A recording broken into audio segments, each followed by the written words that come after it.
Quimper Village kind of started as a seed in my head. I started to think about aging and aging possibly into a corporate facility, even a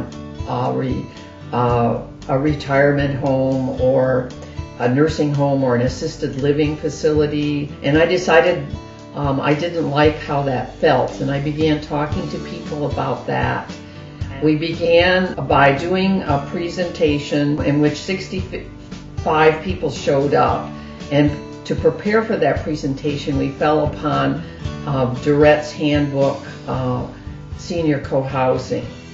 We were really kind of new to the concept of co-housing, so we had to really do a lot of research, and as Pat mentioned, Charles Durette's handbook, Senior Co-Housing Handbook, second edition, was a primary resource for us, but so was the internet. So by putting together all of these sources, we were able to prepare a program that we presented in January of 2014. One outgrowth of this presentation was the course called Aging Successfully Study Group 1, which comes from Denmark. 20 persons signed up to take this course, and Pat was the facilitator. And the topics that were included were things like getting out of denial about aging, financial realities of aging, spiritual, philosophical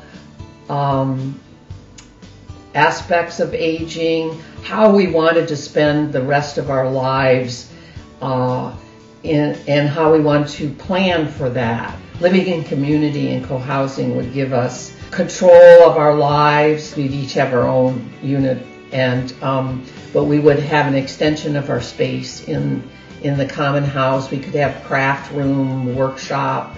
Of course, we'd have a big dining room and a living room and kitchen where we could be all together at different times, perhaps share several meals a week.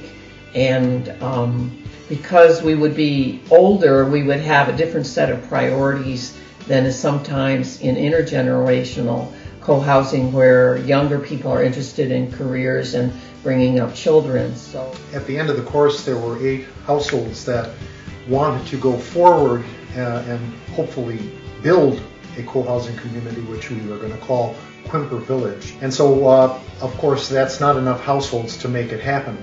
So one of the things that we had to do was to try to market the concept to the community and beyond. One very necessary step, besides getting the numbers up, was to bring Charles Durette and Katie McCammett here to Port Townsend to present a workshop called Getting It Built, which is sort of the nuts and bolts of how you make this sort of project a reality. And so we hired them to come here at the end of September 2014, and we publicized this, and we got 33 persons to sign up for this workshop. And so